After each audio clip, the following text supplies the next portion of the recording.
ਤਿੜਕ ਕੇ अपना आप ਨੂੰ ਵੱਡਾ ਸਮਝ ਕੇ ਕਹਿੰਦੇ ਆ ਸਾਡਾ ਬੱਚਾ ਤਾਂ ਉੱਥੇ ਪੜ੍ਹਦਾ ਜੀ ਜਿੱਥੇ ਪੰਜਾਬੀ ਨਹੀਂ ਬੋਲਣ ਦਿੰਦੇ ਜੇ ਪੰਜਾਬੀ ਬੋਲੇ ਤਾਂ ਜੁਰਮਾਨਾ ਲੱਗ ਜਾਂਦਾ ਇਹ ਪ੍ਰਾਪਤੀ ਨਹੀਂ ਇਹ ਨਲਾਇਕੀ ਹੈ 63,400 ਤੇ 2 ਜਵਾਕਾਂ ਨੇ ਪੰਜਾਬੀ ਲਿਟਰੇਚਰ ਨੂੰ ਇੱਕ ਚੋਣਵੇਂ ਵਿਸ਼ੇ ਵਜੋਂ ਚੁਣਿਆ ਜਿਹਦੇ ਵਿੱਚੋਂ 1400 ਤੇ 24 ਵਿਦਿਆਰਥੀ ਉਹਦੇ ਚੋਂ ਫੇਲ ਹੋਏ ਆ ਇਹ ਬਣਦਾ 2.24% 3-4 ਨੰਬਰ ਉੱਪਰ ਲੈਣ ਵਾਲੇ ਨੂੰ ਤੁਸੀਂ ਕੀ ਪੰਜਾਬੀ ਜ਼ਬਾਨ ਦੇ ਮਹਾਰਥੀ ਮੰਨੋਗੇ ਪੰਜਾਬੀ ਜ਼ਬਾਨ ਦੇ ਵਿੱਚ ਪੂਰੀ ਕਮਾਂਡ ਮੰਨੋਗੇ ਗੁਰਮੁਖੀ ਲਿਪੀ ਵਿੱਚ ਪੂਰੀ ਕਮਾਂਡ ਮੰਨੋਗੇ ਨਹੀਂ ਮੰਨ ਸਕਦੇ ਪੰਜਾਬੀ ਪ੍ਰਤੀ ਜਿਹੜਾ ਮੋਹ ਹੈ ਜੀ ਉਹ ਪ੍ਰਵਾਸੀਆਂ ਦੇ ਵਿੱਚ ਪੰਜਾਬੀਆਂ ਦੇ ਮੁਕਾਬਲੇ ਜ਼ਿਆਦਾ ਹੈ ਜੀ ਸਿੱਖੀ ਦਾ ਮੋਹ ਪੰਜਾਬ ਵਿੱਚ ਵੀ ਹੈ ਪਰ ਉਹਨਾਂ ਜਾਂ ਉਦੋਂ ਕਿਤੇ ਜ਼ਿਆਦਾ ਵਿਦੇਸ਼ਾਂ ਵਿੱਚ ਰਹਿੰਦੇ ਪੰਜਾਬੀਆਂ ਵਿੱਚ ਹੈ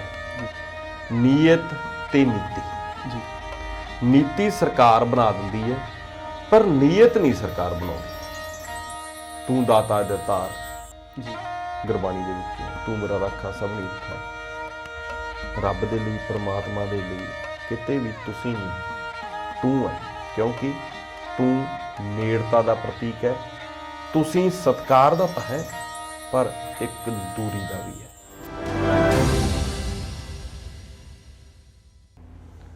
ਭਾਰਤ ਪ੍ਰਵਾਸ ਵਿੱਚ ਚੀਨ ਤੇ ਨਿਊਜ਼ੀਲੈਂਡ ਨੂੰ ਪਛਾੜ ਕੇ ਆਸਟ੍ਰੇਲੀਆ ਤੇ ਇੰਗਲੈਂਡ ਤੋਂ ਬਾਅਦ ਤੀਸਰੇ ਸਥਾਨ ਉੱਪਰ ਆ ਗਿਆ ਇਹ ਚਿੰਤਾ ਦਾ ਵਿਸ਼ਾ ਹੈ ਖੈਰ ਜੇਕਰ ਇਸ ਦਾ ਦੂਸਰਾ ਪੱਖ ਵਿਚਾਰਨਾ ਹੋਵੇ ਵੇਖਿਆ ਜਾਵੇ ਕਿ ਸਾਡੇ ਲੋਕ ਆਪਣੀਆਂ ਮਾਤ ਭਾਸ਼ਾਵਾਂ ਨੂੰ ਆਪਣੇ ਨਾਲ ਕਿੱਥੋਂ ਤੱਕ ਲੈ ਗਏ ਤਾਂ ਆਸਟ੍ਰੇਲੀਆ ਦੀ ਇੱਕ ਸੈਂਸਸ 2021 ਦੀ ਸੈਂਸਸ ਜੋ ਬਿਆਨ ਕਰਦੀ ਹੈ ਭਾਸ਼ਾਵਾਂ ਦੇ ਆਧਾਰ ਦੇ ਉੱਤੇ ਬਣੀ ਇਹ ਸੈਂਸਸ ਦੇ ਵਿੱਚ ਦੱਸਿਆ ਗਿਆ ਕਿ ਆਸਟ੍ਰੇਲੀਆ ਦੇ ਵਿੱਚ ਸਭ ਤੋਂ ਵੱਧ ਬੋਲੀਆਂ ਜਾਣ ਵਾਲੀਆਂ ਭਾਸ਼ਾਵਾਂ ਦੇ ਵਿੱਚ ਪੰਜਾਬੀ ਨੇ 5ਵਾਂ ਸਥਾਨ ਹਾਸਲ ਕਰ ਲਿਆ ਔਰ 80% 2016 ਤੋਂ ਲੈ ਕੇ 21 ਦੇ ਵਿੱਚ ਪੰਜਾਬੀ ਬੋਲਣ ਵਾਲਿਆਂ ਦੇ ਵਿੱਚ 80% ਦਾ ਵਾਧਾ ਹੋਇਆ ਸਤਿ ਸ਼੍ਰੀ ਅਕਾਲ ਜੀ ਤੁਸੀਂ ਦੇਖ ਰਹੇ ਹੋ ਵਿਰਾਸਤ ਟੀਵੀ ਮੈਂ ਹਾਂ ਗੁਰਸੇਖ ਫਤਿਹ ਪ੍ਰੋਗਰਾਮ ਵਿਰਾਸਤ ਤੋਂ ਭਵਿੱਖ ਵੱਲ ਵਿੱਚ ਆਪ ਸਭ ਦਾ ਨਿੱਘਾ ਸਵਾਗਤ ਅੱਜ ਫਿਰ ਇੱਕ ਵਿਸ਼ਾ ਲੈ ਕੇ ਹਾਜ਼ਰ ਹੋਏ ਹਾਂ ਜੀ 12ਵੀਂ ਜਮਾਤ ਪੰਜਾਬ ਸਕੂਲ ਐਜੂਕੇਸ਼ਨ ਬੋਰਡ ਦੇ ਨਤੀਜੇ ਆਏ ਨੇ ਜੀ ਇਹ ਨਤੀਜੇ ਪੰਜਾਬੀ ਬਾਰੇ ਕੀ ਕੁਝ ਦੱਸਦੇ ਨੇ ਉਹ ਸਭ ਦੇ ਉੱਪਰ ਜਾਣਕਾਰੀ ਲਵਾਂਗੇ ਜੀ ਇੱਕ ਸਰਸਰੀ ਜੀ ਜਾਣਕਾਰੀ ਜਸਵਿੰਦਰ ਜਾਜ ਜੀ ਤੋਂ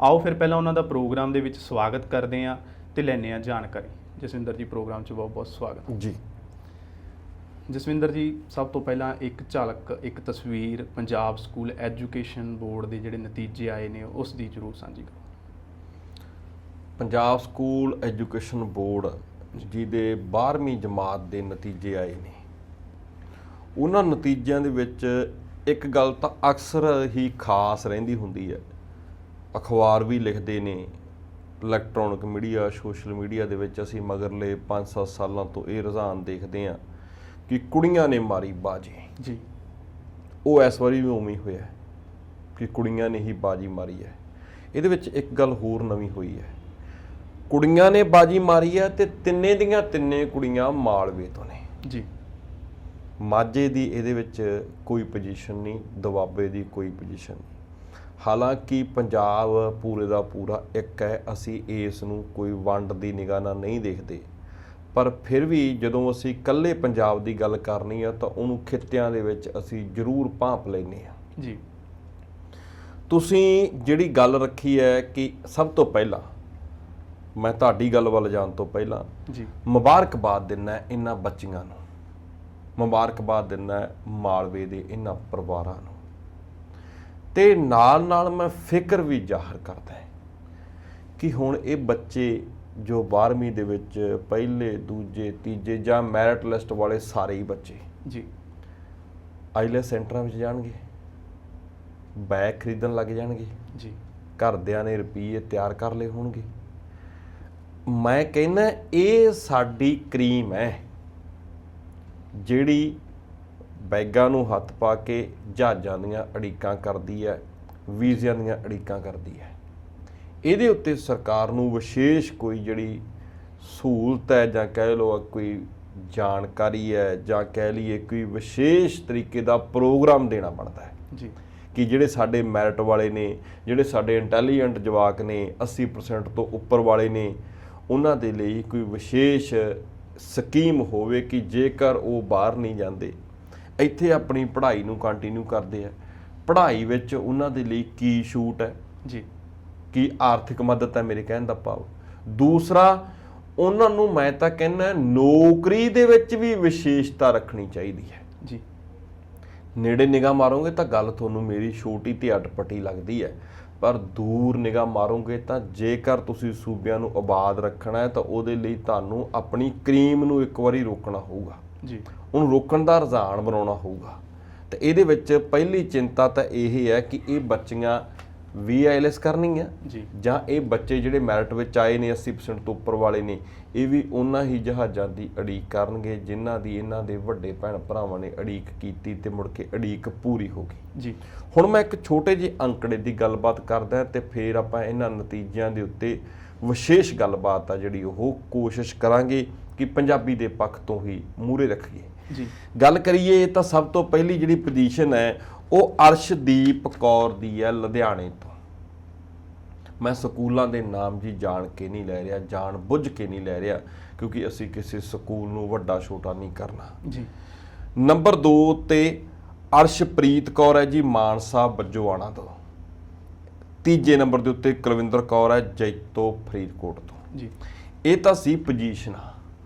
ਹੁਣ ਚਿੰਤਾ ਵਾਲੀ ਗੱਲ ਉੱਤੇ ਚੱਲਦੇ ਆ ਕਿ ਇਸ ਵਾਰੀ 12ਵੀਂ ਦੇ ਜਿਹੜੇ ਪੇਪਰ ਨੇ, 12ਵੀਂ ਕਲਾਸ ਦੇ ਜਿਹੜੇ ਐਗਜ਼ਾਮ ਦੇ ਵਿੱਚ ਬੈਠਣ ਵਾਲੇ ਬੱਚਿਆਂ ਦੀ ਗਿਣਤੀ ਹੈ ਜੀ 3,01,370 ਜੀ। ਇਹਨਾਂ ਨੇ ਪੇਪਰ ਦਿੱਤਾ ਹੈ, ਜਿਹਦੇ ਵਿੱਚੋਂ 4560 ਜਵਾਕ ਵਿਦਿਆਰਥੀ ਬੱਚੇ ਸਟੂਡੈਂਟ ਕੁਝ ਵੀ ਕਹਿ ਲਓ ਉਹ ਪੰਜਾਬੀ ਚੋਂ ਫੇਲ ਹੋਏ ਨੇ, ਲਾਜ਼ਮੀ ਪੰਜਾਬੀ ਚੋਂ। ਮੈਂ ਇੱਥੇ ਦੱਸ ਦੇਵਾਂ ਕਿ 2 ਤਰੀਕੇ ਦਾ ਤੁਸੀਂ ਸਬਜੈਕਟ ਪੜ੍ਹਦੇ ਹੋ, ਇੱਕ ਲਾਜ਼ਮੀ ਪੰਜਾਬੀ ਪੜ੍ਹਦੇ ਹੋ, ਇੱਕ ਐਡੀਸ਼ਨਲ ਪੜ੍ਹਦੇ ਹੋ ਜਿਹਨੂੰ ਤੁਸੀਂ ਇਲੈਕਟਿਵ ਕਹਿ ਦਿੰਦੇ ਹੋ ਜਾਂ ਤੁਸੀਂ ਲਿਟਰੇਚਰ ਕਹਿ ਦਿੰਦੇ ਹੋ। ਮੈਂ ਇਹ ਜਿਹੜੀ ਗੱਲ ਕੀਤੀ ਹੈ ਕਿ 4560 ਜੀ ਜਿਹੜੇ ਫੇਲ ਹੋ ਗਏ ਨੇ ਪੰਜਾਬੀ ਦੇ ਵਿੱਚੋਂ, ਇਹ ਲਾਜ਼ਮੀ 'ਚ ਹੋਏ ਆ, ਕੰਪਲਸਰੀ 'ਚ ਹੋਏ ਆ, ਇਹ 2% ਬਣਦਾ ਹੈ ਜੀ। ਇਸ ਤੋਂ ਅੱਗੇ ਆ ਜਾਓ, 63,402 ਜਵਾਕਾਂ ਨੇ ਪੰਜਾਬੀ ਲਿਟਰੇਚਰ ਨੂੰ ਇੱਕ ਚੋਣਵੇਂ ਵਿਸ਼ੇ ਵਜੋਂ ਚੁਣਿਆ, ਜਿਹਦੇ ਵਿੱਚੋਂ 1400 ਤੇ 24 ਵਿਦਿਆਰਥੀ ਉਹਦੇ ਚੋਂ ਫੇਲ ਹੋਏ ਆ। ਇਹ ਬਣਦਾ 2.24%। ਜੀ। ਇੱਕ ਉਰਦੂ ਜ਼ੁਬਾਨ ਸਾਡੇ ਮਲੇਰਕੋਟਲੇ ਦੇ ਵਿੱਚ ਇੱਕ ਜਿਹੜਾ ਮੁਸਲਮਾਨ ਕਲਚਰ ਆ ਜਾਂ ਕਰੋ ਮੁਸਲਮਾਨ ਭਾਈਚਾਰਾ ਰਹਿੰਦਾ ਹੈ, ਵੱਖਰੇ ਵੱਖਰੇ ਥਾਵਾਂ ਉੱਤੇ ਮੁਸਲਮਾਨ ਭਾਈਚਾਰਾ ਖਿੰਡ ਕੇ ਵੀ ਰਹਿੰਦਾ ਹੈ, ਉਹ ਆਪਣੀ ਜ਼ੁਬਾਨ ਦੇ ਤੌਰ ਤੇ, ਮੈਂ ਨਹੀਂ ਕਹਿੰਦਾ ਉਹੀ, ਹੋਰ ਵੀ ਉਰਦੂ ਨੂੰ ਚੁਣਦੇ ਨੇ ਪਰ ਜ਼ਿਆਦਾਤਰ ਉਹੀ ਹੁੰਦੇ ਨੇ। 136 ਵਿਦਿਆਰਥੀ ਸੀ ਜੀ, ਜਿਹਦੇ ਚੋਂ 4 ਫੇਲ ਹੋਏ ਆ। ਇਹ ਜਿਹੜਾ ਡਾਟਾ ਹੈ ਉਹ 2.9% ਬਣਦਾ ਹੈ ਜੀ। ਇਹ ਡਾਟੇ ਹੁਣ ਸਾਨੂੰ ਚਿੰਤਾ ਵੱਲ ਲੈ ਕੇ ਜਾਂਦੇ ਨੇ ਕਿ ਅਸੀਂ ਪੰਜਾਬ ਵਿੱਚ ਰਹਿੰਦੇ ਜੀ, ਪੰਜਾਬੀ ਚੋਂ ਫੇਲ ਹੁੰਦੇ ਆ। ਮੈਂ ਇਸ ਗੱਲ ਦੇ ਉੱਤੇ ਗੱਲ ਕਰਨ ਤੋਂ ਪਹਿਲਾਂ ਇੱਕ ਗੱਲ ਕਹਿ ਦੇਵਾਂ ਕਿ ਪੰਜਾਬੀ ਪ੍ਰਤੀ ਜਿਹੜਾ ਮੋਹ ਹੈ ਜੀ, ਉਹ ਪ੍ਰਵਾਸੀਆਂ ਦੇ ਵਿੱਚ ਪੰਜਾਬੀਆਂ ਦੇ ਮੁਕਾਬਲੇ ਜ਼ਿਆਦਾ ਹੈ ਜੀ। ਸਿੱਖੀ ਦਾ ਮੋਹ ਪੰਜਾਬ ਵਿੱਚ ਵੀ ਹੈ, ਪਰ ਉਹਨਾਂ ਜਾਂ ਉਦੋਂ ਕਿਤੇ ਜ਼ਿਆਦਾ ਵਿਦੇਸ਼ਾਂ ਵਿੱਚ ਰਹਿੰਦੇ ਪੰਜਾਬੀਆਂ ਵਿੱਚ ਹੈ। ਜੀ। ਇਹ ਕੌੜੇ ਸੱਚ ਨੇ, ਸਾਨੂੰ ਸੁਣਨੇ ਵੀ ਔਖੇ ਨੇ, ਕਹਿਣੇ ਵੀ ਔਖੇ ਨੇ ਤੇ ਮੰਨਣੇ ਤਾਂ ਉਦੋਂ ਵੀ ਔਖੇ ਨੇ। ਸਰਜੀਤ ਪਾਤਰ ਜੀ ਇੱਕ ਵਾਰੀ ਕਹਿੰਦੇ ਨੇ ਕਿ ਪੰਜਾਬ ਹੁਣ 5 ਦਰਿਆਵਾਂ ਦੀ ਧਰਤੀ ਨਹੀਂ 7 ਸਮੁੰਦਰਾਂ ਦੀ ਧਰਤੀ ਹੈ ਜੀ। ਇੱਕ ਚੰਗੀ ਗੱਲ ਹੈ ਕਿ ਅਸੀਂ ਆਪਣਾ ਜਿਹੜਾ ਘੇਰਾ ਹੈ ਉਹ ਵਿਸ਼ਾਲ ਕੀਤਾ ਹੈ, ਬਾਬੇ ਨਾਨਕ ਦੇ ਕਹਿਣ ਵਾਂਗੂ ਕਿ ਉਜੜ ਜਾਵੋ। ਅਸੀਂ ਪੰਜਾਬ 'ਚੋਂ ਉਜੜੇ, ਪ੍ਰਵਾਸ ਦੇ ਲਈ ਉਜੜੇ ਤੇ ਵੱਖਰੇ ਵੱਖਰੇ ਥਾਵਾਂ ਉੱਤੇ ਆਪਣੀਆਂ ਜੜ੍ਹਾਂ ਨਹੀਂ ਲਾਈਆਂ, ਆਪਣੀ ਜ਼ਬਾਨ ਦੀਆਂ ਵੀ ਲਾਈਆਂ, ਆਪਣੇ ਕਲਚਰ, ਆਪਣੇ ਧਰਮ, ਆਪਣੇ ਸਿਧਾਂਤ, ਆਪਣੀ ਕਿਰਤ ਦੀਆਂ ਵੀ ਲਾਈਆਂ। ਇੱਕ ਚੰਗੀ ਗੱਲ ਹੈ, ਪਰ ਪੰਜਾਬ ਵਿੱਚ ਇਹ ਜਿਹੜੀ ਗਿਰਾਵਟ ਹੈ ਜੀ, ਉਹ ਵਾਕਈ ਹੀ ਨਿਗਾਹ ਮੰਗਦੀ ਹੈ ਕਿ ਇੱਥੇ ਰਹਿੰਦਾ ਬੰਦੇ ਜਿਹੜੇ 2% ਫੇਲ ਹੋਏ ਨੇ, ਇਹਨੂੰ 2% ਨਾ ਮੰਨੋ, ਇਹਨੂੰ 2% ਨਾ ਮੰਨੋ। ਤੁਸੀਂ ਇਹਦੇ ਵਿੱਚ ਇਹ ਵੀ ਵੇਖੋ ਕਿ ਜੇਕਰ ਪੇਪਰ 100 ਨੰਬਰ ਦਾ ਹੋਇਆ, ਮੈਂ ਐਗਜ਼ਾਮਪਲ ਦੇ ਤੌਰ ਤੇ ਕਹਿੰਦਾ 35 ਵਾਲਾ ਪਾਸ, 35 ਵਾਲਾ ਜਾਂ 33 ਵਾਲਾ, ਕੋਈ ਵੀ ਕ੍ਰਾਈਟੇਰੀਆ ਹੋਵੇ, ਮੈਂ ਇਹਦੇ 'ਚ ਨਹੀਂ ਜਾਂਦਾ ਜੀ।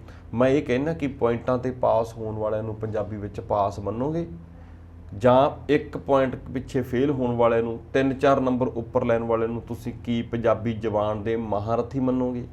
ਪੰਜਾਬੀ ਜ਼ਬਾਨ ਦੇ ਵਿੱਚ ਪੂਰੀ ਕਮਾਂਡ ਮੰਨੂਗੀ, ਗੁਰਮੁਖੀ ਲਿਪੀ ਵਿੱਚ ਪੂਰੀ ਕਮਾਂਡ ਮੰਨੂਗੀ? ਨਹੀਂ ਮੰਨ ਸਕਦੇ ਜੀ। ਇਹ ਅੰਕੜਾ 2% ਨਹੀਂ। ਜਦੋਂ ਅਸੀਂ ਇਸ ਨੂੰ ਪੁਆਇੰਟਾਂ ਵਾਲੇ ਪਾਸੇ ਆਉਣ ਵਾਲੇ ਦਿਨਾਂ 'ਚ ਕੋਸ਼ਿਸ਼ ਕਰਾਂਗੇ ਹੋਰ ਕੋਖੀਏ ਦੇਖਾਂਗੇ ਤਾਂ ਇਹ ਅੰਕੜਾ ਮੇਰੇ ਖਿਆਲ ਦੇ ਨਾਲ 10% ਤੱਕ ਜਾ ਸਕਦਾ ਹੈ ਜੀ।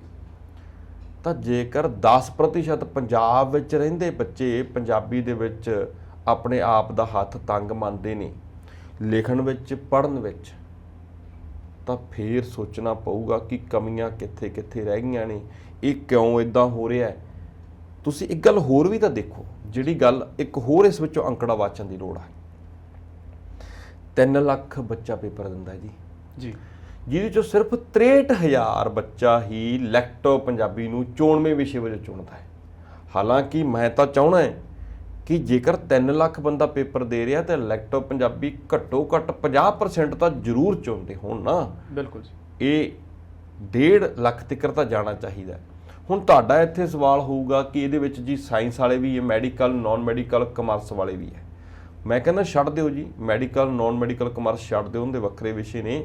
ਪਰ ਜੇਕਰ ਅਸੀਂ ਆਰਟਸ ਦੀ ਗੱਲ ਹੀ ਕਰੀਏ ਤਾਂ ਉਹਦੇ ਵਿੱਚ ਵੀ ਤਾਂ ਇਹ ਅੰਕੜਾ ਫੁੱਲ ਫਲਸ ਹੋ ਸਕਦਾ ਹੈ, ਪਰ ਨਹੀਂ ਹੋਇਆ। ਤਾਂ ਇਹ ਵੀ ਦੱਸਦਾ ਹੈ ਕਿ ਕਿਤੇ ਨਾ ਕਿਤੇ ਮੋਹ ਵੀ ਘਟਿਆ ਲੋਕਾਂ ਦਾ, ਜ਼ਬਾਨ ਦੇ ਉੱਤੇ ਇਕੱਲੀ ਕਮਾਂਡ ਨਹੀਂ ਘਟੀ ਜੀ, ਉਹਨੂੰ ਪੜ੍ਹਨ ਵਿੱਚ ਜਾਂ ਉਹਨੂੰ ਲਿਖਣ ਦੇ ਵਿੱਚ, ਲਿਪੀ ਵਿੱਚ ਕਰਨ ਵਿੱਚ ਕਮਾਂਡ ਨਹੀਂ ਘਟੀ। ਉਹ ਇੱਕ ਥੋੜ੍ਹਾ ਜਿਹਾ ਦੂਰ ਹੋ ਕੇ ਵੀ ਚੱਲਦੇ ਨੇ ਪੰਜਾਬੀ ਤੋਂ। ਵੱਖਰੇ ਵੱਖਰੇ ਕਾਰਨ ਹੋ ਸਕਦੇ ਨੇ ਜੀ। ਜਸਵਿੰਦਰ ਜੀ, ਤੁਹਾਡੀ ਗੱਲ ਨੂੰ ਜੇਕਰ ਅੱਗੇ ਕੈਰੀ ਕੀਤਾ ਜਾਵੇ ਹੈ ਨਾ ਜੀ, ਪੰਜਾਬ ਉਹ ਸੂਬਾ ਜਿੱਥੇ ਪੰਜਾਬੀ ਪੜ੍ਹਨੀ ਲਾਜ਼ਮੀ ਵੀ ਹੈ ਅਤੇ ਉਹਨੂੰ ਪਾਸ ਕਰਨਾ ਵੀ ਲਾਜ਼ਮੀ ਹੈ ਜੀ। ਪਰ ਤੁਹਾਨੂੰ ਕਦੇ ਇਹ ਮਹਿਸੂਸ ਹੋਇਆ ਜੀ ਕੌਨਵੈਂਟ ਸਕੂਲਾਂ ਨੇ ਜਾਂ ਇੰਗਲਿਸ਼ ਮੀਡੀਅਮ ਸਕੂਲਾਂ ਨੇ ਨਾ ਤਾਂ ਸਾਡੇ ਬੱਚਿਆਂ ਨੂੰ ਪੂਰੀ ਦੀ ਪੂਰੀ ਪੰਜਾਬੀ ਬੋਲਣ ਜੋਗਾ ਛੱਡਿਆ ਅਤੇ ਨਾ ਹੀ ਇੰਗਲਿਸ਼ ਬੋਲਣ ਜੋਗੇ ਕੀਤਾ? ਦੇਖੋ, ਇਹ ਵਾਕਈ ਹੀ ਇੱਕ ਮਾਰੂ ਰਿਵਾਜ ਆ ਪੰਜਾਬ ਦੇ ਵਿੱਚ ਜੀ। ਅਸੀਂ ਹੋਰ ਸੂਬਿਆਂ ਦੀ ਜਦੋਂ ਗੱਲ ਕਰਦੇ ਹਾਂ ਨਾ ਤਾਂ ਹੋਰ ਸੂਬਿਆਂ ਵਿੱਚ ਉਹਨਾਂ ਦੀਆਂ ਜਿਹੜੀਆਂ ਖੇਤਰੀ ਭਾਸ਼ਾਵਾਂ ਉਹਨਾਂ ਨੂੰ ਤਰਜੀਹ ਦਿੱਤੀ ਜਾਂਦੀ ਹੈ। ਜੇ ਅਸੀਂ ਦੇਸ਼ਾਂ ਦੀ ਗੱਲ ਕਰਦੇ ਹਾਂ ਤਾਂ ਉਹਨਾਂ ਦੇਸ਼ਾਂ ਦੇ ਵਿੱਚ ਤਰਜੀਹ ਦਿੱਤੀ ਜਾਂਦੀ ਹੈ। ਅਸੀਂ ਚੀਨ ਦੀ ਗੱਲ ਕਰੀਏ, ਚੀਨ ਦੇ ਵਿੱਚ ਉਹ ਆਪਣੀ ਭਾਸ਼ਾ ਨੂੰ, ਆਪਣੀ ਲਿਪੀ ਨੂੰ ਤਰਜੀਹ ਦਿੰਦੇ ਆ। ਜੇ ਅਸੀਂ ਸੂਬਿਆਂ ਦੀ ਗੱਲ ਕਰੀਏ ਤਾਂ ਉਹਨਾਂ ਸੂਬਿਆਂ ਦੇ ਵਿੱਚ ਜਦੋਂ ਅਸੀਂ ਭਾਰਤ ਦੇ ਦੱਖਣ ਦੀ ਗੱਲ ਕਰਦੇ ਹਾਂ ਤਾਂ ਚਾਹੇ ਉਹ ਤਾਮਿਲਨਾਡੂ ਹੈ ਤੇ ਚਾਹੇ ਹੋਰ ਸੂਬੇ ਨੇ, ਚਾਹੇ ਪੱਛਮੀ ਬੰਗਾਲ ਹੈ ਤੇ ਚਾਹੇ ਕੋਈ ਹੋਰ ਸੂਬੇ ਨੇ, ਉੱਥੇ ਆਪਣੀ ਖੇਤਰੀ ਭਾਸ਼ਾਵਾਂ ਨੂੰ ਤਰਜੀਹ ਦਿੰਦੇ ਨੇ। ਤਾਂ ਵੈਸੇ ਵੀ ਸਾਇੰਸ ਵੀ ਇਸ ਗੱਲ ਨੂੰ ਮੰਨਦੀ ਹੈ, ਮਨੋਵਿਗਿਆਨ ਵੀ ਇਸ ਗੱਲ ਨੂੰ ਮੰਨਦਾ ਹੈ ਕਿ ਬੱਚੇ ਦਾ ਜਿਹੜਾ ਵਿਕਾਸ ਹੈ ਉਹ ਉਸ ਦੀ ਮਦਰ ਟੰਗ ਦੇ ਵਿੱਚ ਵੱਧ ਹੁੰਦਾ ਹੈ ਜੀ। ਇਹ ਗੱਲਾਂ ਵੱਡੀਆਂ ਨੇ, ਪਰ ਸਾਡੀਆਂ ਸਰਕਾਰਾਂ ਨੇ ਰੋਕਾਂ ਟੋਕਾਂ ਚੱਕਤੀਆਂ ਜੀ। ਪ੍ਰਾਈਵੇਟਕਰਨ ਇੰਨਾ ਕੀਤਾ ਹੈ ਸਿੱਖਿਆ ਦਾ ਤੇ ਸਿਹਤ ਦਾ। ਸਿੱਖਿਆ ਸਾਡਾ ਅੱਜ ਵਿਸ਼ਾ ਹੈ ਜਿਹਦੇ ਕਰਕੇ ਉਹਨਾਂ ਦੀਆਂ ਲਗਾਮਾਂ ਢਿੱਲੀਆਂ ਛੱਡਤੀਆਂ। ਪੰਜਾਬੀ ਪੜ੍ਹਾਉਣੀ ਨਹੀਂ ਪੜ੍ਹਾਉਣੀ ਇੱਕ ਵੱਖਰਾ ਮਸਲਾ ਹੈ, ਪਰ ਇਹ ਗੱਲ ਦੇਖੋ ਕਿ ਪੰਜਾਬੀ ਸਕੂਲ ਵਿੱਚ ਬੋਲਣ ਉੱਤੇ ਵੀ ਕਈ ਸਕੂਲਾਂ 'ਚ ਫਾਈਨ ਹੈ ਜੀ। ਸਰਜੀਤ ਪਾਤਰ ਜੀ ਦੀ ਕਵਿਤਾ ਨਾ ਕਿ ਮੈਂ ਉਸ ਸੂਬੇ ਦਾ ਵਾਸੀ ਹਾਂ, ਮੈਂ ਇਸ ਨੂੰ ਬਰੀਫ ਵਿੱਚ ਦੱਸ ਰਿਹਾ, ਮੈਂ ਕੋਈ ਤਕਾਂਤ 'ਚ ਨਹੀਂ ਜਾ ਰਿਹਾ, ਕਿ ਜਿੱਥੇ ਮਾਂ ਬੋਲੀ ਬੋਲਣ ਦੇ ਉੱਤੇ ਵੀ ਜੁਰਮਾਨਾ ਲੱਗਦਾ ਹੈ ਜੀ। ਮੈਂ ਵੀ ਉਸ ਸੂਬੇ ਦੀ ਗੱਲ ਹੀ ਕਰੀ ਹੈ ਮੈਂ, ਕਿ ਇੱਥੇ ਉਹ ਸਕੂਲ ਕਨਵੈਂਟ ਜਿਨ੍ਹਾਂ ਨੂੰ ਕਹਿ ਦਿੱਤਾ ਹੈ ਕਿ ਕਰੋ ਕਮਾਈ, ਕਰੋ ਐਸ਼ ਜੀ, ਤਾਂ ਉਹ ਪੰਜਾਬੀ ਬੋਲਣ 'ਤੇ ਫਾਈਨ ਲਾਉਂਦੇ ਨੇ। ਅਤੇ ਸਾਡੀ ਮਾਨਸਿਕਤਾ ਇੰਨੀ ਬੌਣੀ ਹੋ ਗਈ ਹੈ, ਅਸੀਂ ਖੁਸ਼ ਹੁੰਦੇ ਹਾਂ ਸਾਡੇ ਘਰੇ ਕੋਈ ਗੈਸਟ ਆਵੇ ਨਾ, ਅਸੀਂ ਉਸ ਨੂੰ ਹੁੱਬ ਕੇ, ਤਿੜਕ ਕੇ, ਆਪਣਾ ਆਪ ਨੂੰ ਵੱਡਾ ਸਮਝ ਕੇ ਕਹਿੰਦੇ ਹਾਂ ਸਾਡਾ ਬੱਚਾ ਤਾਂ ਉੱਥੇ ਪੜ੍ਹਦਾ ਜੀ ਜਿੱਥੇ ਪੰਜਾਬੀ ਨਹੀਂ ਬੋਲਣ ਦਿੰਦੇ ਜੀ। ਜੇ ਪੰਜਾਬੀ ਬੋਲੇ ਤਾਂ ਜੁਰਮਾਨਾ ਲੱਗ ਜਾਂਦਾ ਹੈ। ਇਹ ਪ੍ਰਾਪਤੀ ਨਹੀਂ, ਇਹ ਨਲਾਇਕੀ ਹੈ। ਇਸ ਨਲਾਇਕੀ 'ਤੇ ਸਾਨੂੰ ਸੋਚਣ ਦੀ ਲੋੜ ਹੈ। ਕਨਵੈਂਟ ਸਕੂਲਾਂ ਦੀਆਂ ਗਲਤੀਆਂ ਨਹੀਂ, ਕਨਵੈਂਟ ਸਕੂਲਾਂ ਦੀ ਜਿਹੜੇ ਗੱਲ ਦੇ ਵਿੱਚ ਡੋਰ ਕੱਢ ਲਈ ਹੈ ਨਾ, ਉਹਨੂੰ ਆਜ਼ਾਦ ਕਰ ਦਿੱਤਾ ਹੈ, ਅਤੇ ਫਿਰ ਉਹ ਆਜ਼ਾਦੀ ਦੇ ਵਿੱਚ ਸਿਰਫ ਸਰਮਾਇਆ ਨਹੀਂ ਲੁੱਟਦੇ, ਤੁਹਾਡੇ ਤੋਂ ਤੁਹਾਡਾ ਕਲਚਰ, ਤੁਹਾਡੇ ਤੋਂ ਤੁਹਾਡਾ ਸਿਧਾਂਤ, ਤੁਹਾਡੇ ਤੋਂ ਤੁਹਾਡੀ ਬੋਲੀ ਵੀ ਲੁੱਟੀ ਜਾ ਰਹੀ ਹੈ। ਵਾਕਈ ਤੁਹਾਡਾ ਜਿਹੜੀ ਗੱਲ ਹੈ ਇਹ ਕਨਵੈਂਟ ਸਕੂਲਾਂ ਦੇ ਸਿਰ 'ਤੇ ਨਹੀਂ ਜਾਂਦੀ, ਸਾਡੀ ਮਾਨਸਿਕਤਾ ਵਿੱਚ ਆਏ ਬਦਲਾਅ ਦੇ ਉੱਤੇ ਜਾਂਦੀ ਹੈ। ਸਰਕਾਰਾਂ ਦੀਆਂ ਪੰਜਾਬੀ ਪ੍ਰਤੀ, ਜ਼ਬਾਨ ਪ੍ਰਤੀ, ਸੂਬੇ ਪ੍ਰਤੀ ਮਾੜੀਆਂ ਨੀਤੀਆਂ 'ਤੇ ਜਾਂਦੀ ਹੈ ਜੀ। ਜਸਵਿੰਦਰ ਜੀ, ਪੰਜਾਬ ਸਰਕਾਰ ਨੇ ਤਾਂ ਬਹੁਤ ਲੰਮੇ ਸਿਰ ਤੋਂ ਹੈ ਨਾ ਪੰਜਾਬੀ ਲਾਜ਼ਮੀ ਕੀਤੀ ਹੋਈ ਹੈ। ਇਹ ਇੰਨੀ ਕੁ ਕੋਸ਼ਿਸ਼ ਤੁਹਾਨੂੰ ਕਾਫੀ ਨਹੀਂ ਜਾਪਦੀ? ਮੈਂ ਤੁਹਾਡੇ ਜਵਾਬਾਂ ਤੋਂ ਇੱਕ ਅੰਦਾਜ਼ਾ ਜਿਹਾ ਲਾਇਆ ਹੈਗਾ।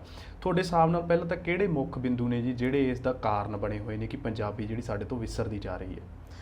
ਦੇਖੋ, ਗੱਲ ਇਹ ਹੈ ਨੀਅਤ ਤੇ ਨੀਤੀ। ਜੀ ਨੀਤੀ ਸਰਕਾਰ ਬਣਾ ਦਿੰਦੀ ਹੈ, ਪਰ ਨੀਅਤ ਨਹੀਂ ਸਰਕਾਰ ਬਣਾਉਂਦੀ। ਨੀਤੀ ਬਣਾਤੀ ਕਿ ਦਫ਼ਤਰਾਂ ਦੇ ਵਿੱਚ ਪੰਜਾਬੀ, ਜੀ ਨੀਤੀ ਬਣਾਤੀ ਕਿ ਸਕੂਲਾਂ ਦੇ ਵਿੱਚ ਪੰਜਾਬੀ, ਨੀਤੀ ਬਣਾਤੀ ਕਿ 10ਵੀਂ ਦੇ ਵਿੱਚ ਪੰਜਾਬੀ ਦਾ ਪੇਪਰ ਪਾਸ ਹੋਣਾ ਜ਼ਰੂਰੀ ਹੈ ਜੇਕਰ ਤੁਸੀਂ ਪੰਜਾਬ ਵਿੱਚ ਨੌਕਰੀ ਕਰਨੀ ਹੈ। ਜੀ ਪਰ ਇਹਦੇ ਪ੍ਰਤੀ ਤੁਹਾਡੀ ਨੀਅਤ ਸੁਹਿਰਦ ਨਹੀਂ ਨਾ। ਸਰਕਾਰਾਂ ਨੀਅਤ ਨਾਲ ਇਹਦੇ ਤੇ ਕੰਮ ਨਹੀਂ ਕਰਦੀਆਂ। ਜੇਕਰ ਕੰਮ ਕਰਨ ਸਰਕਾਰਾਂ ਨੀਅਤ ਨਾਲ, ਜੀ ਤਾਂ ਫਿਰ ਹੋ ਸਕਦਾ ਇਹ ਕਿ ਇਹ ਚੀਜ਼ਾਂ ਲਾਗੂ ਨਾ ਹੋਣ। ਚਲੋ ਖੈਰ, ਮੈਂ ਪਿੱਛੇ ਨਹੀਂ ਜਾਂਦਾ। ਇੱਕ ਸਭ ਤੋਂ ਵੱਡਾ ਕਾਰਨ ਤਾਂ ਇਹ ਹੈ ਕਿ ਇੰਪਲੀਮੈਂਟ ਤਰੀਕੇ ਦੇ ਨਾਲ ਇਹ ਗੱਲਾਂ ਨਹੀਂ ਹੁੰਦੀਆਂ। ਜੀ ਉਸ ਤੋਂ ਅਗਲੀ ਗੱਲ, ਸਰਕਾਰ ਦਾ ਇਹਨਾਂ ਗੱਲਾਂ ਪ੍ਰਤੀ ਗੌਰ ਬਹੁਤ ਘੱਟ ਹੈ। ਤੀਜੀ ਗੱਲ, ਇਹ ਜਿਹੜਾ ਸਾਡਾ ਸ਼ਹਿਰੀਕਰਨ ਹੋ ਗਿਆ ਨਾ, ਜੀ ਪਿੰਡਾਂ ਦੇ ਵਿੱਚੋਂ ਉੱਠ ਕੇ ਸ਼ਹਿਰਾਂ ਵਿੱਚ ਜਾਣ ਦਾ ਰਿਵਾਜ ਹੈ। ਅਸੀਂ ਪੰਜਾਬੀ ਨੂੰ ਭੁੱਲਣਾ, ਪੰਜਾਬੀ ਤੋਂ ਦੂਰ ਜਾਣਾ ਆਪਣੀ ਐਡਵਾਂਸਮੈਂਟ ਸਮਝਦੇ ਹਾਂ।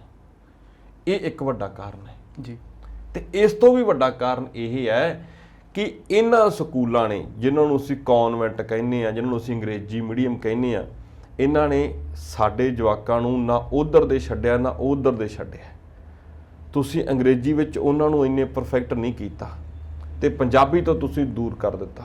ਜੀ ਤੁਸੀਂ ਕਿਸੇ ਬੱਚੇ ਨੂੰ ਪੰਜਾਬੀ 'ਚ ਐਪਲੀਕੇਸ਼ਨ ਲਿਖਣ ਨੂੰ ਕਹੋ, ਉਹ ਕਹਿੰਦਾ ਜੀ ਮੈਨੂੰ ਆਉਂਦੀ ਨਹੀਂ, ਤੇ ਇੰਗਲਿਸ਼ ਵਿੱਚ ਲਿਖਣ ਨੂੰ ਕਹੋ ਤਾਂ ਉਹ ਅੱਧੋਂ ਜ਼ਿਆਦਾ ਗਲਤ ਲਿਖ ਦਿੰਦਾ ਹੈ। ਜੀ ਇੱਥੋਂ ਤੁਸੀਂ ਪਤਾ ਕਰਦੇ ਹੋ ਕਿ ਤੁਹਾਡੇ ਤੋਂ ਤੁਹਾਡੀ ਕਲਮ ਖੋਈ ਜਾ ਰਹੀ ਹੈ, ਤੁਹਾਡੇ ਤੋਂ ਤੁਹਾਡੀ ਜ਼ਬਾਨ ਖੋਈ ਜਾ ਰਹੀ ਹੈ, ਤੁਹਾਡੇ ਤੋਂ ਤੁਹਾਡੇ ਥਾਟ ਖੋਏ ਜਾ ਰਹੇ ਨੇ। ਕਿਉਂਕਿ ਜਦੋਂ ਤੁਸੀਂ ਬੋਲ ਨਹੀਂ ਸਕਦੇ, ਲਿਖ ਨਹੀਂ ਸਕਦੇ, ਤੁਹਾਡੇ ਥਾਟ ਸਿਰਫ ਤੇ ਸਿਰਫ ਹੌਂਕਾ ਬਣ ਕੇ ਤੁਹਾਡੇ ਅੰਦਰ ਰਹਿ ਸਕਦੇ ਨੇ। ਜੀ ਸੋਚੀ ਸਮਝੀ ਸਾਜ਼ਿਸ਼ ਹੈ, ਤਰੀਕੇ ਦੇ ਨਾਲ ਕੀਤਾ ਜਾ ਰਿਹਾ। ਸਿੱਖ ਇਤਿਹਾਸ ਦੇ ਨਾਲ ਛੇੜਛਾੜ ਕਿਤਾਬਾਂ ਵਿੱਚ, ਲਿਪੀ ਤੋਂ ਬੋਲੀ ਤੋਂ ਦੂਰੀਆਂ ਪਾਉਣੀਆਂ, ਕਨਵੈਂਟ ਸਕੂਲਾਂ ਦੀ ਭਰਮਾਰ ਕਰ ਦੇਣੀ। ਤੇ ਅਗਲੀ ਗੱਲ, ਇਹ ਜਿਹੜਾ ਸਾਡਾ ਸ਼ਹਿਰੀਕਰਨ ਹੋ ਰਿਹਾ ਨਾ, ਇਹਨੇ ਸਾਡੀ ਭਾਸ਼ਾ ਨੂੰ ਪਤਾ ਨਹੀਂ ਕਿਹਨੇ ਦਿਮਾਗ ਵਿੱਚ ਪਾ ਦਿੱਤਾ ਕਿ ਇਹ ਭਾਸ਼ਾ ਸੌਫਟ ਸਪੀਕਿੰਗ ਆ। ਜੀ ਹਾਲਾਂਕਿ ਨਹੀਂ, ਸਾਡੀ ਭਾਸ਼ਾ ਇੱਕ ਨਰਮ ਤਰੀਕੇ ਨਾਲ ਨਹੀਂ ਬੋਲੀ ਜਾ ਸਕਦੀ। ਦੇਖੋ, ਮੈਂ ਇੱਕ ਛੋਟੀ ਜੀ ਗੱਲ ਕਹਿਣਾ, ਉਹ ਕਹਿੰਦੇ ਵੀ ਜੇਕਰ ਪਿਆਰ ਦਾ ਇਜ਼ਹਾਰ ਕਰਨਾ ਹੋਵੇ ਜੀ ਤਾਂ ਉਰਦੂ ਵਰਗੀ ਭਾਸ਼ਾ ਨਹੀਂ। ਜੇਕਰ ਤੁਸੀਂ ਕਿਸੇ ਤੋਂ ਮਾਫੀ ਮੰਗਣੀ ਹੋਵੇ ਜੀ ਤਾਂ ਹਿੰਦੀ ਵਰਗੀ ਭਾਸ਼ਾ ਨਹੀਂ। ਜੇਕਰ ਤੁਸੀਂ ਬੇਨਤੀ ਕਰਨੀ ਹੋਵੇ ਤਾਂ ਅੰਗਰੇਜ਼ੀ ਵਰਗੀ ਭਾਸ਼ਾ ਨਹੀਂ। ਜੀ ਤੇ ਜੇਕਰ ਤੁਸੀਂ ਕਿਸੇ ਨਾਲ ਆਡਾ ਲਾਉਣਾ ਹੋਵੇ ਤਾਂ ਪੰਜਾਬੀ ਵਰਗੀ ਭਾਸ਼ਾ ਨਹੀਂ। ਇਹ ਸਾਡੀ ਭਾਸ਼ਾ ਦੀ ਕੁਆਲਿਟੀ ਹੈ ਕਿ ਇਹਦੇ ਬੋਲ ਖੜਵੇ ਨੇ, ਖੜਵੇ ਨੇ। ਜੀ ਇਹ ਜਦੋਂ ਬੋਲਦੇ ਆ ਤਾਂ ਤੁਹਾਡੀ ਸਾਹ ਪ੍ਰਣਾਲੀ ਦਾ ਪੂਰਾ ਜ਼ੋਰ ਲੱਗਦਾ ਹੈ। ਜੀ ਇਹ ਸਿਰਫ ਤੇ ਸਿਰਫ ਲਿਪਸਿੰਗ ਕਰਨ ਦੇ ਨਾਲ ਸਹੀ ਤਰੀਕੇ ਨਾਲ ਨਹੀਂ ਬੋਲੀ ਜਾ ਸਕਦੀ। ਜੀ ਪੰਜਾਬੀ ਦੇ ਉੱਤੇ ਜਿਹੜਾ ਸਭ ਤੋਂ ਵੱਡਾ ਅਟੈਕ ਹੈ ਉਹ ਹਿੰਦੀ ਦਾ ਹੈ। ਮੈਂ ਨਹੀਂ ਕਹਿੰਦਾ ਕਿ ਤੁਸੀਂ ਹਿੰਦੀ ਨਾ ਸਿੱਖੋ, ਹਿੰਦੀ ਸਿੱਖੋ, ਬੋਲੋ। ਜੀ ਪੰਜਾਬੀ ਸਿੱਖੋ, ਬੋਲੋ। ਜੀ ਪਰ ਇੱਕ ਭਾਸ਼ਾ ਨੂੰ ਦੂਜੀ ਭਾਸ਼ਾ 'ਚ ਮਿਕਸ ਨਾ ਕਰੋ। ਜਦੋਂ ਤੁਸੀਂ ਕਰੋਗੇ ਤਾਂ ਇਸ ਤਰੀਕੇ ਨਾਲ ਹੋਊਗਾ। ਮੈਂ ਛੋਟੀ ਜਿਹੀ ਉਦਾਹਰਨ ਦਿੰਦਾ।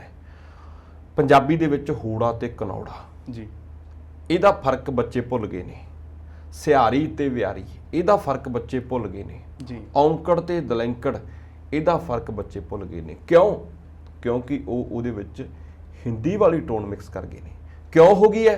ਕਿਉਂਕਿ ਸਾਡਾ ਸ਼ਹਿਰੀਕਰਨ ਹੋ ਗਿਆ। ਜੀ ਅਸੀਂ ਆਪਣੇ ਆਪ ਨੂੰ ਹੌਲੀ ਬੋਲਣਾ, ਨੀਵੀਂ ਸੁਰ ਤੇ ਬੋਲਣਾ। ਪੰਜਾਬੀ ਤਾਂ ਭਾਸ਼ਾ ਹੀ ਸੁਰ ਦੀ ਹੈ, ਪੰਜਾਬੀ ਤਾਂ ਭਾਸ਼ਾ ਹੀ ਪਿੱਚ ਦੀ ਹੈ ਕਿ ਤੁਸੀਂ ਲੋ ਤੇ ਬੋਲਦੇ ਹੋ, ਮਿਡਲ ਤੇ ਬੋਲਦੇ ਹੋ, ਹਾਈ ਤੇ ਬੋਲਦੇ ਹੋ। ਜੀ ਸੁਰਾਤਮਿਕ ਭਾਸ਼ਾ ਹੈ, ਪਰ ਅਸੀਂ ਇਹਦੀ ਪਿੱਚ ਹੀ ਗਵਾ ਲਈ ਹੈ। ਸਾਨੂੰ ਪਿੱਚ ਦੀ ਸਮਝ ਹੀ ਨਹੀਂ। ਅਸੀਂ ਇਹਨੂੰ ਸੌਫਟ ਕਰਦੇ ਕਰਦੇ ਇੰਨੀ ਸੌਫਟ ਕਰ ਦਿੰਦੇ ਨੇ ਕਿ ਉਹ ਵਿਗਾੜ 'ਚ ਆ ਜਾਂਦੀ ਹੈ। ਜੀ ਕੁਝ ਇਹਦੇ ਵਿੱਚ ਸਾਡੀਆਂ ਐਂ ਕਹਿ ਲਓ ਕਿ ਐਂਟਰਟੇਨਮੈਂਟ ਇੰਡਸਟਰੀ ਦਾ ਵੀ ਅਸਰ ਹੈ। ਜੀ ਉਹਨੇ ਵੀ ਭਾਸ਼ਾ ਜਿਹੜੀ ਵਿਗਾੜੀ ਹੈ। ਹੁਣ ਅਸੀਂ ਇੱਕ ਸ਼ਬਦ ਮੈਂ ਤੁਹਾਡੇ ਸਾਹਮਣੇ ਰੱਖਦਾ, ਪੰਜਾਬੀ ਦਾ ਸ਼ਬਦ ਆ ਕੌਣ। ਜੀ ਕੱਕੇ ਨੂੰ ਕਨੌੜਾ ਤੇ ਨਾਣਾ। ਠੀਕ ਹੈ, ਸਹੀ ਹੈ, ਅਸੀਂ ਕੌਣ ਬੋਲਾਂਗੇ, ਪਰ ਇਹ ਤੇ ਹਿੰਦੀ ਦਾ ਅਸਰ ਹੈ। ਅਸੀਂ ਇਹਨੂੰ ਬੋਲਦੇ ਹਾਂ ਕੌਣ। ਜੀ ਕੌਣ ਟ੍ਰਾਇੰਗਲ ਹੈ, ਤਾਂ ਅਸੀਂ ਇਸ ਨੂੰ ਸੌਫਟ ਕਰ ਦਿੱਤਾ ਹੈ। ਅਸੀਂ ਫਿਰ ਹੂੜੇ ਕਨੌੜੇ ਦੀ ਗੱਲ ਕਰੀਏ ਤਾਂ ਪੌੜੀ ਹੈ। ਜੀ ਅਸੀਂ ਇਸ ਨੂੰ ਸੌਫਟ ਸਪੀਕਿੰਗ ਕਰਨ ਦੇ ਲਈ ਪੂੜੀ ਬੋਲਦੇ ਹਾਂ। ਜੀ ਚੌਲ ਹੈ, ਅਸੀਂ ਉਹਨੂੰ ਚੂਲ ਬੋਲਦੇ ਹਾਂ। ਬਿਲਕੁਲ। ਤਾਂ ਇਹ ਗੱਲਾਂ ਮੈਂ ਤਾਂ ਉਦਾਹਰਨ ਦੇ ਤੌਰ ਤੇ ਕੀਤੀਆਂ ਕਿ ਸਰਕਾਰਾਂ ਦੀਆਂ ਨੀਤੀਆਂ, ਸੋਚੀਆਂ ਸਮਝੀਆਂ ਸਾਜ਼ਿਸ਼ਾਂ, ਸ਼ਹਿਰੀਕਰਨ ਤੇ ਨਾਲ ਦੀ ਨਾਲ ਪੰਜਾਬੀਆਂ ਦੇ ਦਿਮਾਗ ਵਿੱਚ ਇਸ ਗੱਲ ਦਾ ਜਾਂ ਮਾਨਸਿਕਤਾ ਵਿੱਚ ਇਸ ਗੱਲ ਦਾ ਘਰ ਕਰ ਜਾਣਾ ਕਿ ਪੰਜਾਬੀ ਤੋਂ ਦੂਰ ਜਾਣਾ ਹੀ ਇੰਟੈਲੀਜੈਂਟ ਹੋਣਾ ਹੁੰਦਾ ਹੈ ਜੀ। ਪੰਜਾਬੀ ਤੋਂ ਦੂਰ ਜਾਣਾ ਹੀ ਸਿਆਣੇ ਹੋਣਾ ਹੁੰਦਾ ਹੈ। ਨਹੀਂ, ਇਹ ਗੱਲ ਨਹੀਂ। ਸਾਨੂੰ ਆਪਣੀ ਮਾਤ ਭਾਸ਼ਾ ਦੇ ਨਾਲ ਜੁੜਨਾ ਪਊਗਾ। ਇਹ ਨਤੀਜੇ ਵਾਕਈ ਸਾਨੂੰ ਸੋਚਣ ਦੇ ਲਈ ਮਜਬੂਰ ਕਰਦੇ ਨੇ। ਜੀ ਜਸਵਿੰਦਰ ਜੀ, ਤੁਸੀਂ ਨਾ ਉਦਾਹਰਨ ਦੇ ਨਾਲ ਗੱਲ ਕੀਤੀ ਹੈ ਨਾ, ਇੱਕ ਉਦਾਹਰਨ ਮੇਰੇ ਵੀ ਦਿਮਾਗ ਦੇ ਵਿੱਚ ਖਿਆਲ ਆਇਆ ਜੀ। ਤੂੰ ਤੇ ਤੁਸੀਂ ਸ਼ਬਦ ਜੀ, ਜਦੋਂ ਅਸੀਂ ਕਿਸੇ ਨੂੰ ਤੂੰ ਕਹਿੰਦੇ ਨਾ, ਅਗਲਾ ਕਹਿੰਦਾ ਵੀ ਤੂੰ ਬਈ ਮੇਰਾ ਨਿਰਾਦਰ ਕਰਦਾ, ਤੇ ਤੁਸੀਂ ਨੂੰ ਆਪਦਾ ਵੱਡਾ ਸਮਝਦਾ। ਤੁਹਾਡਾ ਹੀ ਭਾਸ਼ਾ ਦੇ ਉੱਪਰ ਕਾਫੀ ਪਕੜ ਹੈਗੀ ਕਿ ਤੂੰ ਤੇ ਤੁਸੀਂ ਦਾ ਫਰਕ ਵੀ ਜ਼ਰੂਰ ਦੱਸ ਦਿਓ ਜੀ ਮੈਨੂੰ ਅੱਜ। ਦੇਖੋ, ਚਾਹੇ ਅਸੀਂ ਇਸ ਨੂੰ ਨਾ ਸਤਿਕਾਰ ਦੇ ਨਾਲ ਜੋੜਦੇ ਹਾਂ ਕਿ ਤੁਸੀਂ ਸ਼ਬਦ ਨੂੰ ਅਸੀਂ ਸਤਿਕਾਰ ਦੇ ਨਾਲ ਜੋੜ ਲੈਂਦੇ ਹਾਂ, ਤੇ ਤੂੰ ਨੂੰ ਅਸੀਂ ਐਂ ਕਹਿ ਲਈਏ ਕਿ ਨੇੜਤਾ ਦੇ ਨਾਲ ਜੋੜਦੇ ਹਾਂ ਜੀ। ਪਰ ਮੈਂ ਤਾਂ ਇਹਨੂੰ ਹੋਰੋਂ ਦਿਖਦਾ। ਮੈਂ ਇਸ ਨੂੰ ਸਿਧਾਂਤਕ ਪੱਖ ਤੋਂ ਅੱਜ ਡਿਸਕਸ ਨਹੀਂ ਕਰ ਰਿਹਾ, ਪਰ ਮੈਂ ਇਸ ਨੂੰ ਇੱਕ ਵਿਵਹਾਰਕ ਪੱਖ ਤੋਂ ਡਿਸਕਸ ਕਰਦਾ ਕਿ ਜੇਕਰ ਅਸੀਂ ਨੇੜਤਾ ਸਮਝਦੇ ਹਾਂ, ਫਿਰ ਉੱਥੇ ਇੱਕ ਆਰਟੀਫਿਸ਼ੀਅਲ ਰਿਸਪੈਕਟ ਦੀ ਜ਼ਰੂਰਤ ਹੀ ਨਹੀਂ ਹੁੰਦੀ ਜੀ। ਤੂੰ ਹੱਕ ਦੱਸਦਾ ਹੈ ਕਿ ਜੇਕਰ ਮੈਂ ਕਿਸੇ ਨੂੰ ਤੂੰ ਕਹਿ ਰਿਹਾ ਤਾਂ ਉਹਦੇ ਤੇ ਮੈਂ ਆਪਣਾ ਹੱਕ ਰੱਖਦਾ, ਪਰ ਜੇਕਰ ਤੁਸੀਂ ਕਹਿ ਰਿਹਾ ਮੈਂ ਸਤਿਕਾਰ ਕਰਦਾ, ਪਰ ਮੈਂ ਦੂਰੀ ਰੱਖਦਾ ਜੀ। ਇਸ ਗੱਲ ਦਾ ਸਾਨੂੰ ਵਿਸ਼ੇਸ਼ ਖਿਆਲ ਰੱਖਣਾ ਚਾਹੀਦਾ ਹੈ। ਹਾਂ, ਇਹਦੇ ਨਾਲ ਇਹ ਸ਼ਬਦ ਵੱਡੇ ਛੋਟੇ ਨਹੀਂ। ਤੂੰ ਮੇਰਾ ਰਾਖਾ ਸਭਨੀ ਥਾਈਂ ਜੀ। ਪਰਮਾਤਮਾ ਦੇ ਲਈ ਅਸੀਂ ਗੁਰਬਾਣੀ ਪੜ੍ਹਦੇ ਹਾਂ ਨਾ, ਕਿਤੇ ਵੀ ਤੁਸੀਂ ਸ਼ਬਦ ਨਾਲ ਨਹੀਂ, ਤੂੰ ਦੇ ਨਾਲ ਹੀ ਹੈ। ਕਿਉਂ? ਕਿਉਂਕਿ ਅਸੀਂ ਉੱਥੇ ਨੇੜਤਾ ਰੱਖਦੇ ਹਾਂ ਜੀ। ਤੂੰ ਸ਼ਬਦ ਹਮੇਸ਼ਾ ਹੀ ਨਿਰਾਦਰ ਨਹੀਂ ਕਰਦਾ, ਨੇੜਤਾ ਨੂੰ ਵਿਖਾਉਂਦਾ ਹੈ। ਤੂੰ ਦਾਤਾ ਦੇ ਤਾਰ ਜੀ। ਗੁਰਬਾਣੀ ਦੇ ਵਿੱਚੋਂ ਤੂੰ ਮੇਰਾ ਰਾਖਾ ਸਭਨੀ ਥਾਈਂ, ਰੱਬ ਦੇ ਲਈ, ਪਰਮਾਤਮਾ ਦੇ ਲਈ ਕਿਤੇ ਵੀ ਤੁਸੀਂ ਨਹੀਂ, ਤੂੰ ਹੈ। ਕਿਉਂਕਿ ਤੂੰ ਨੇੜਤਾ ਦਾ ਪ੍ਰਤੀਕ ਹੈ। ਤੁਸੀਂ ਸਤਿਕਾਰ ਦਾ ਤਾਂ ਹੈ, ਪਰ ਇੱਕ ਦੂਰੀ ਦਾ ਵੀ ਹੈ ਜੀ, ਇੱਕ ਖੱਪੇ ਦਾ ਵੀ ਹੈ। ਤਾਂ ਕਰਕੇ ਇਹਨਾਂ ਗੱਲਾਂ 'ਚ ਸਾਨੂੰ ਨਹੀਂ ਜਾਣਾ ਚਾਹੀਦਾ। ਮੈਂ ਕਹਿੰਦਾ ਚਾਹੇ ਤੁਸੀਂ ਕਹੋ ਤੇ ਚਾਹੇ ਤੂੰ ਕਹੋ, ਪਰ ਇਹਨੂੰ ਸ਼ੁੱਧ ਕਹੋ, ਸ਼ੁੱਧ ਲਿਖੋ ਤੇ ਸ਼ੁੱਧ ਸੁਣੋ। ਜੀ। ਜਸਵਿੰਦਰ ਜੀ, ਤੁਸੀਂ ਕਾਰਨ ਦੱਸੇ ਇਸ ਤੋਂ ਪਹਿਲਾਂ ਵੀ ਕੀ ਕਾਰਨ ਨੇ ਜਿਹੜੇ ਤੁਸੀਂ ਮੰਨਦੇ ਹੋ, ਠੀਕ ਹੈ। ਜੇਕਰ ਕਿਸੇ ਸਮੱਸਿਆ ਦੇ ਕਾਰਨ ਖੋਜ ਲਏ ਜਾਣ ਤਾਂ ਅਸੀਂ ਉਸ ਦੇ ਹੱਲ ਦੇ ਵੀ ਕਾਫੀ ਨਜ਼ਦੀਕ ਜਾ ਸਕਦੇ ਹਾਂ ਜੀ। ਤਾਂ ਤੁਸੀਂ ਕੀ ਸੁਝਾਅ ਮੰਨਦੇ ਹੋ ਜੀ ਇਸ ਸਭ ਨੂੰ ਆਪਣੇ ਨੂੰ ਵਾਪਸ ਲੈ ਕੇ ਆਉਣ ਦੇ ਲਈ? ਦੇਖੋ, ਸਭ ਤੋਂ ਵੱਡੀ ਤੇ ਅਹਿਮ ਗੱਲ ਜਿਹੜੀ ਮੈਂ ਮੰਨਦਾ ਜੀ ਕਿ ਸਾਨੂੰ ਸਾਡੀ ਮਾਨਸਿਕਤਾ ਬਦਲਣੀ ਪਊਗੀ। ਸਾਡੇ ਦਿਮਾਗ ਵਿੱਚ ਇਹ ਜਿਹੜਾ ਟ੍ਰੈਂਡ ਸੈੱਟ ਕਰ ਦਿੱਤਾ ਗਿਆ ਹੈ ਕਿ ਪੰਜਾਬੀ ਤੋਂ ਦੂਰ ਜਾਣਾ, ਕਨਵੈਂਟ ਸਕੂਲਾਂ ਵਿੱਚ ਪੜ੍ਹਨਾ ਹੀ ਤੁਹਾਡੇ ਇੱਕ ਸਟੇਟਸ ਸਿੰਬਲ ਨੇ ਜੀ। ਭਾਸ਼ਾ ਤੋਂ ਟੁੱਟਣਾ ਸਟੇਟਸ ਸਿੰਬਲ ਨਹੀਂ ਹੁੰਦਾ। ਭਾਸ਼ਾ ਤੋਂ ਟੁੱਟਣਾ ਗਵਾਰਪੁਣੇ ਦੀ ਨਿਸ਼ਾਨੀ ਹੁੰਦਾ ਹੈ ਜੀ। ਸਭ ਤੋਂ ਪਹਿਲਾਂ ਤਾਂ ਸਾਨੂੰ ਸਾਡੀ ਮਾਨਸਿਕਤਾ ਬਦਲਣੀ ਪਊਗੀ। ਮਾਨਸਿਕਤਾ ਤਾਂ ਬਦਲੂਗੀ ਜੇਕਰ ਇਸ ਭਾਸ਼ਾ ਦੇ ਵਿੱਚ ਰੁਜ਼ਗਾਰ ਪੈਦਾ ਕੀਤਾ ਜਾਊਗਾ ਤਾਂ ਜੀ। ਕਿਉਂਕਿ ਇੰਗਲਿਸ਼ ਭਾਸ਼ਾ ਕੋਈ ਬਹੁਤ ਪੁਰਾਣੀ ਤੇ ਵੱਡੀ ਭਾਸ਼ਾ ਨਹੀਂ। ਇਹ ਭਾਸ਼ਾ ਦਾ ਵਿਕਾਸ ਦਾ ਕਾਰਨ ਇਹ ਹੈ ਕਿ ਇਹਦੇ ਵਿੱਚ ਰੁਜ਼ਗਾਰ ਪੈਦਾ ਕੀਤਾ ਗਿਆ ਜੀ। ਇਹਦੇ ਵਿੱਚ ਗਿਆਨ ਪੈਦਾ ਕੀਤਾ ਗਿਆ। ਸਾਡੀ ਭਾਸ਼ਾ ਸਾਇੰਸ ਦੇ ਵਿਸ਼ਿਆਂ ਦੇ ਯੋਗ ਹੈ, ਉਹਦੇ 'ਚ ਪੜ੍ਹਾਏ ਜਾ ਸਕਦੇ ਨੇ, ਪਰ ਸਾਡੀਆਂ ਸਰਕਾਰਾਂ ਦੀਆਂ ਨੀਤੀਆਂ ਨਾਲ ਦੀ ਨਾਲ ਸਾਡੀ ਮਾਨਸਿਕਤਾ ਤੇ ਸਮੇਂ ਦਾ ਵਹਿਣ ਇਸ ਭਾਸ਼ਾ ਨੂੰ ਖਤਮ ਨਹੀਂ ਕਰ ਰਿਹਾ, ਮੈਂ ਕਹਿੰਦਾ ਸ਼ਿਫਟ ਕਰ ਰਿਹਾ ਜੀ। ਅਸੀਂ ਇੱਥੋਂ ਪੰਜਾਬੀ ਤੋਂ ਟੁੱਟਦੇ ਹਾਂ, ਕੈਨੇਡਾ, ਅਮਰੀਕਾ ਵਰਗੀਆਂ ਕੰਟਰੀਆਂ ਵਿੱਚ ਜਾ ਕੇ ਅਸੀਂ ਇਹਦੇ ਪ੍ਰਤੀ ਖਿੱਚੇ ਰਹਿੰਦੇ ਹਾਂ, ਇਹਦੇ ਪ੍ਰੋਗਰਾਮਾਂ ਪ੍ਰਤੀ ਖਿੱਚੇ ਰਹਿੰਦੇ ਹਾਂ, ਇਹਦੇ ਬੋਲਣ, ਇਹਦੇ ਸੁਣਨ, ਇਹਦੇ ਲਿਖਣ, ਇਹਦੇ ਪੜ੍ਹਨ ਪ੍ਰਤੀ ਖਿੱਚੇ ਰਹਿੰਦੇ ਹਾਂ। ਪਰ ਇੱਕ ਵਾਰੀ ਅਸੀਂ ਇੱਥੋਂ ਕਿਉਂ ਇਸ ਨਰਮੋਹੇ ਹੋ ਜਾਂਦੇ ਹਾਂ? ਕਿਉਂਕਿ ਸਾਨੂੰ ਜਾਪਦਾ ਹੈ ਕਿ ਜੇਕਰ ਅਸੀਂ ਢਿੱਡ ਭਰ ਕੇ ਖਾਵਾਂਗੇ ਤਾਂ ਫਿਰ ਹੀ ਅਸੀਂ ਬੋਲਾਂਗੇ, ਤੇ ਢਿੱਡ ਭਰ ਕੇ ਖਾਣ ਦੇ ਲਈ ਇਹ ਭਾਸ਼ਾ ਹੁਣ ਕਾਫੀ ਨਹੀਂ ਰਹੀ। ਬੜੀ ਕੌੜੀ ਗੱਲ ਮੈਂ ਕਹਿ ਦਿੱਤੀ ਹੈ ਜੀ। ਕਿਉਂ ਨਹੀਂ ਰਹੀ? ਕਿਉਂਕਿ ਇਹਦੇ ਉੱਤੇ ਸਰਕਾਰ ਦੀਆਂ ਜਿਹੜੀਆਂ ਨੀਤੀਆਂ ਨੇ ਨਾ, ਮੈਂ ਇੱਕ ਗੱਲ ਕਹਾਂ, ਪੰਜਾਬ ਵਿੱਚ ਬੜੇ ਟੈਸਟ ਹੁੰਦੇ ਨੇ ਜੀ ਐਗਜ਼ਾਮ ਦੇ, ਪਰ ਬਹੁਤੇ ਟੈਸਟਾਂ ਦੇ ਵਿੱਚ ਜਿਹੜੀ ਲੈਂਗੁਏਜ ਹੈ ਉਹ ਪੰਜਾਬੀ ਨਹੀਂ ਹੁੰਦੀ ਜੀ। ਸਭ ਤੋਂ ਵੱਡਾ ਵਿਤਕਰਾ। ਤੁਸੀਂ ਕਮਾਂਡ ਦੀ ਸਭ ਤੋਂ ਵੱਡੀ ਗੱਲ ਇੱਥੇ ਕਰਦੇ ਹੋ। UGC ਦਾ ਇੱਕ ਪੇਪਰ ਹੁੰਦਾ ਜੀ, ਤੁਸੀਂ MA ਕਰਨ ਤੋਂ ਬਾਅਦ UGC ਦਾ ਪੇਪਰ ਦਿੰਦੇ ਹੋ ਤਾਂ ਤੁਸੀਂ ਕੁਆਲੀਫਾਈ ਹੁੰਦੇ ਹੋ ਇੱਕ ਲੈਕਚਰਾਰ ਲਈ, ਕਾਲਜ ਲੈਕਚਰਾਰ ਲਈ ਜੀ। ਤਾਂ ਉਹਦਾ ਜਿਹੜਾ ਸੈਕੰਡ ਪੇਪਰ ਹੁੰਦਾ ਉਹ ਤਾਂ ਤੁਹਾਡੀ ਉਸੇ ਲੈਂਗੁਏਜ ਦਾ ਹੁੰਦਾ, ਤੁਹਾਡੇ ਉਸੇ ਸਬਜੈਕਟ ਦਾ ਹੁੰਦਾ ਜਿਹਦੇ ਲਈ ਤੁਸੀਂ ਅਪਲਾਈ ਕੀਤਾ। ਫਸਟ ਪੇਪਰ ਜਿਹੜਾ ਕਾਮਨ ਹੁੰਦਾ ਉਹਦੇ ਵਿੱਚ ਵੀ ਲੈਂਗੁਏਜ ਪੰਜਾਬ ਵਿੱਚ ਪੰਜਾਬੀ ਨਹੀਂ ਦਿੱਤੀ ਜਾਂਦੀ ਜੀ। ਇਦੋਂ ਵੱਡਾ ਵਿਤਕਰਾ ਕੀ ਹੋਊਗਾ? ਟੈਸਟਾਂ ਦੇ ਵਿੱਚ ਅਸੀਂ ਗੱਲ ਕਰੀਏ, ਸਰਕਾਰੀ ਜੌਬ ਵਿੱਚ ਅਸੀਂ ਗੱਲ ਕਰੀਏ, ਤਾਂ ਇਹਦੇ ਸਮਾਧਾਨ, ਇਹਦੇ ਹੱਲ ਇਹੀ ਹੈ ਕਿ ਸਰਕਾਰ ਆਪਣੀਆਂ ਨੀਤੀਆਂ ਨੂੰ ਨੀਅਤ ਨਾਲ ਲਾਗੂ ਕਰੇ ਜੀ।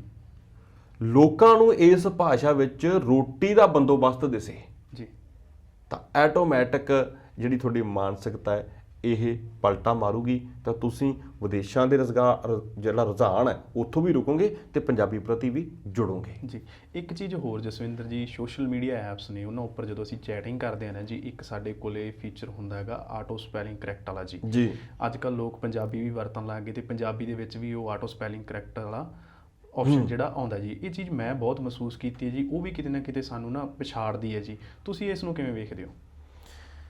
ਦੇਖੋ, ਬੜੀ ਸੋਹਣੀ ਗੱਲ ਕਹੀ ਹੈ ਤੁਸੀਂ ਇਹ ਜੀ ਕਿ ਜਦੋਂ ਅਸੀਂ ਇਹਨਾਂ ਚੀਜ਼ਾਂ ਪ੍ਰਤੀ ਸਾਨੂੰ ਬਣਿਆ ਬਣਾਇਆ ਮਿਲਣ ਲੱਗ ਜਾਂਦਾ ਹੈ, ਸਪੂਨ ਫੀਡਿੰਗ ਤੇ ਅਸੀਂ ਹੋ ਜਾਂਦੇ ਹਾਂ ਜੀ, ਤਾਂ ਉਦੋਂ ਵਾਕਈ ਹੈ ਕਿ ਤੁਸੀਂ ਬੋਲਣ ਦੇ ਵਿੱਚ ਤਾਂ ਚਾਹੇ ਮਹਾਰਤ ਰੱਖ ਲਓ ਪਰ ਲਿਖਣ ਦੇ ਵਿੱਚ ਮਹਾਰਤ ਟੁੱਟਦੀ ਹੈ ਜੀ। ਇਹ ਚੀਜ਼ ਤੁਹਾਨੂੰ ਇੱਕ ਲੈਂਗੁਏਜ ਤੋਂ ਨਹੀਂ ਦੂਰ ਕਰਦੀ। ਤੁਸੀਂ ਕਿਸੇ ਵੀ ਲੈਂਗੁਏਜ ਦੀ ਗੱਲ ਕਰਦੇ ਹੋ ਤਾਂ ਤੁਸੀਂ ਭੁੱਲਣ ਲੱਗ ਜਾਂਦੇ ਹੋ, ਤੁਸੀਂ ਹੈਂਡੀਕੈਪਟ ਹੋ ਜਾਂਦੇ ਹੋ, ਤੁਸੀਂ ਉਹ 'ਤੇ ਡਿਪੈਂਡ ਕਰਨ ਲੱਗ ਜਾਂਦੇ ਹੋ। ਜਿੱਥੇ ਇਹ ਸੁੱਖ ਹੈ ਉੱਥੇ ਇਹ ਸਹੂਲਤ ਤੁਹਾਨੂੰ ਆਪਣੇ ਆਪ ਤੋਂ ਜਾਂ ਆਪਣੀ ਸਮਰੱਥਾ ਤੋਂ ਵੀ ਦੂਰ ਕਰਦੀ ਹੈ ਜੀ। ਸਾਨੂੰ ਇਹਨਾਂ ਸਹੂਲਤਾਂ ਨੂੰ ਵਰਤਣਾ ਚਾਹੀਦਾ। ਮੈਂ ਨਹੀਂ ਕਹਿੰਦਾ ਕਿ ਇਹ ਨਹੀਂ ਹੋਣਾ ਚਾਹੀਦਾ ਵੀ ਆਪਣੇ ਆਪ ਜਿਹੜੇ ਸਪੈਲਿੰਗ ਸਹੀ ਹੋ ਜਾਂਦੇ ਆ ਜਾਂ ਤੁਹਾਡਾ ਫੋਨ ਆਟੋਮੈਟਿਕ ਉਹ ਸਪੈਲਿੰਗ ਚੱਕ ਲੈਂਦਾ ਹੈ, ਇਹ ਮੈਂ ਕਹਾਂ ਵੀ ਨਹੀਂ ਹੋਣਾ ਚਾਹੀਦਾ, ਬਿਲਕੁਲ ਗਲਤ ਹੈ। ਹੋਣਾ ਚਾਹੀਦਾ ਹੈ ਪਰ ਪਰਸਨ ਟੂ ਪਰਸਨ ਵੈਰੀ ਕਰਦਾ ਹੈ ਕਿ ਕੌਣ ਕਿੰਨਾ ਉਹਦੇ 'ਤੇ ਡਿਪੈਂਡ ਕਰਦਾ ਹੈ। ਤੇ ਪਰਸਨ ਟੂ ਪਰਸਨ ਵੈਰੀ ਇਕੱਲੇ ਪਰਸਨ 'ਤੇ ਨਹੀਂ ਕਰਦਾ, ਉਹਦੇ ਮਾਪਿਆਂ 'ਤੇ, ਉਹਦੇ ਪੜ੍ਹਾਉਣ ਵਾਲੇ 'ਤੇ ਉਹਦੇ এনवायरमेंट 'ਤੇ ਕਰਦਾ ਹੈ ਕਿ ਉਹ ਉਸ ਨੂੰ ਕਿਸ ਤਰੀਕੇ ਦੇ ਨਾਲ ਗਾਈਡ ਕਰਦੇ ਨੇ। ਮੁੱਕਦੀ ਗੱਲ ਸੇਵਕ ਜੀ ਇੱਥੇ ਹੈ ਕਿ ਸਰਕਾਰਾਂ ਤੇ ਮਾਪੇ ਇਹੀ ਸਭ ਤੋਂ ਵੱਡਾ ਸੋਲਿਊਸ਼ਨ ਹੈ, ਹੱਲ ਹੈ ਮਾਤ ਭਾਸ਼ਾ ਨੂੰ ਜਿੰਦਾ ਰੱਖਣ ਦਾ ਤੇ ਉਹਦਾ ਰੁਤਬੇ ਨੂੰ ਬਰਕਰਾਰ ਰੱਖਣ। ਜਸਵਿੰਦਰ ਜੀ, ਤੁਸੀਂ ਤਰਕ ਦਿੱਤਾ, ਸਮਾਂ ਕੱਢਿਆ, ਤੁਹਾਡਾ ਬਹੁਤ ਬਹੁਤ ਧੰਨਵਾਦ ਜੀ।